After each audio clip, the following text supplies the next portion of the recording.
Only the moon spied on the woman from behind a cloud as she stumbled across the narrow and twisted alleyways, one hand brushing against a wall, trying to remain upright.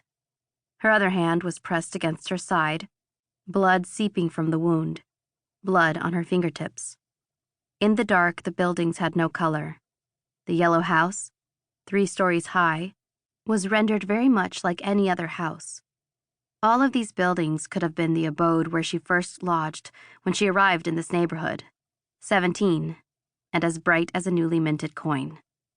She'd been a callow girl from the provinces, gone to the city to seek her fortune with the heedless optimism of youth. Now she crawled back to her beginnings, dirt and muck clinging to her clothes, her bones paining her. She'd been wandering in the alleys, in the dark, for what seemed a small eternity, and she feared that she'd never find it, that the house was an illusion that she'd fabricated. But she tightened the clumsy bandage she'd tied and kept pressing against the wound, shuffling on.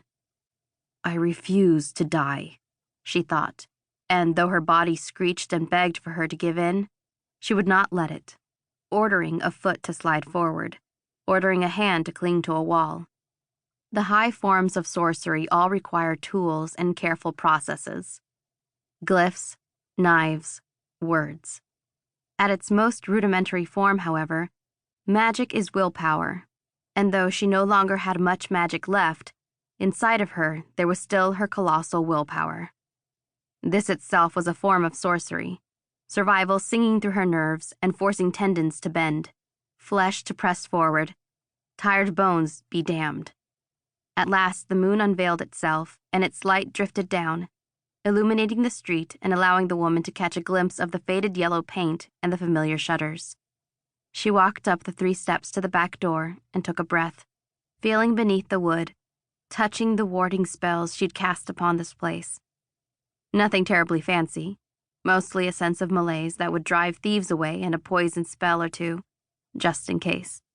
Besides, the house was in a rundown quarter of little importance, and it was crawling with rats. Such vermin was not native to the city, but it had adapted well enough to the canals, and had nothing worth stealing. At least, nothing most people would think worth stealing. She unlocked the door, tracing an old sigil in the air, and walked in, going up to the 3rd floor. Though she had bought the yellow house, she did not visit it. Why would she?